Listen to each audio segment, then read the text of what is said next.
Hey there, I got another crop specific video for you guys today, and this one is all about the Italian sweet pepper. And these are just an amazing crop and have had great luck with them this season. And so first I'll talk about variety and how we grow them, how we sell them, pros and cons, all that sort of stuff. So the two varieties that we went with this year, this is Jolene's Red and this is Gatherer's Gold. And I got these from Osborne Quality Seeds. I'll leave links down below. And I think these are probably sold by most seed companies. I'm sure Johnny's carries them and some other places.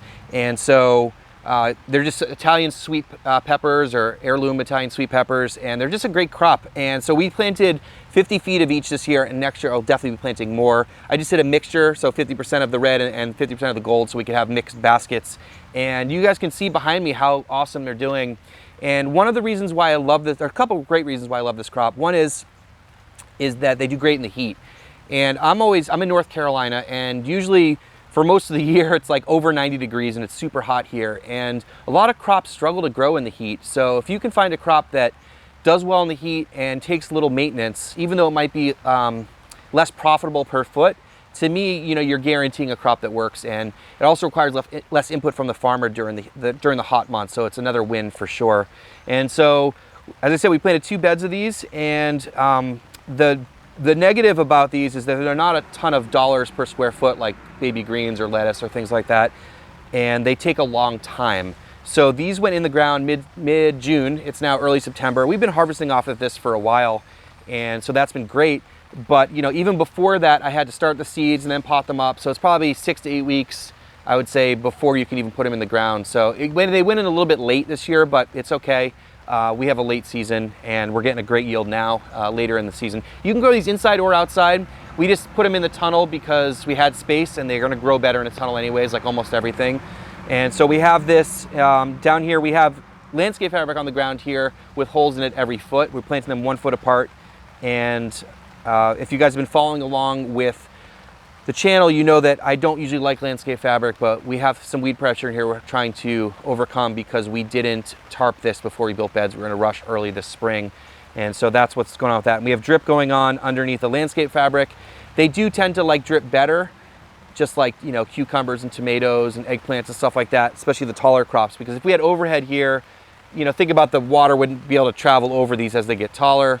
And they're going to do better if the leaves stay dry. But you can definitely grow these outside. They definitely do fine outside too.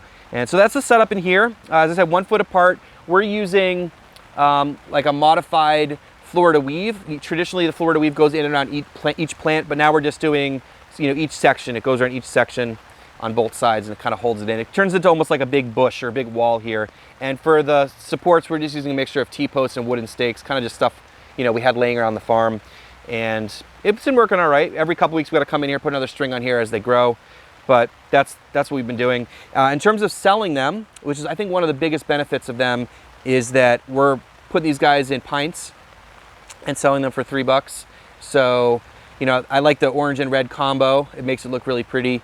I think it helps really differentiate your farm stand or at a farmer's market or in your CSA. They're just beautiful peppers. A lot of people either have never seen them before or just haven't had them for a while, or maybe can't find them locally, things like that. In terms of flavor and texture, they're very similar to a bell pepper, like a sweet bell pepper, but I think they just blow them away in terms of texture and flavor. They're so much sweeter. The texture's a little bit smoother. They're just fantastic. You can eat them raw, sort of like a lunchbox pepper almost, or just anything, but they're also great cooked. They're fantastic, and I think they really pop on a table for sure if you're doing farm stand or farmer's market. And the thing here is we're just getting unbelievable yield. Let me show you this. So you can see behind me here, all these peppers, just unbelievable. I mean, there's just so many peppers on here. It's great. And in terms of knowing when they're ripe, they'll start coming in, they'll be green, and then they will turn to this sort of like brownish color, and then they eventually will turn like a bright red or a bright orange. And so that's how you know they're ready. And if you didn't know this, that's why the green peppers that you see in the supermarkets are so much cheaper, because they've been on the plant a few weeks less time, and so they can sell them at a cheaper price because they're taking up less time on the plant.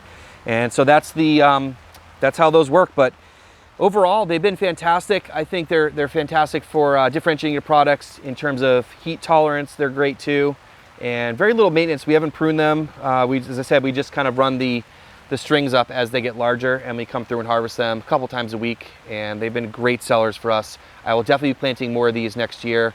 I know if you're watching this when this video comes out, it's too late to grow peppers this year, but if you're thinking about next year, maybe you're looking for some more heat tolerant crops or some less maintenance or things like that, I would definitely consider growing Italian sweet peppers. They've been fantastic for us. But just a quick video for you guys today, just highlighting a different crop.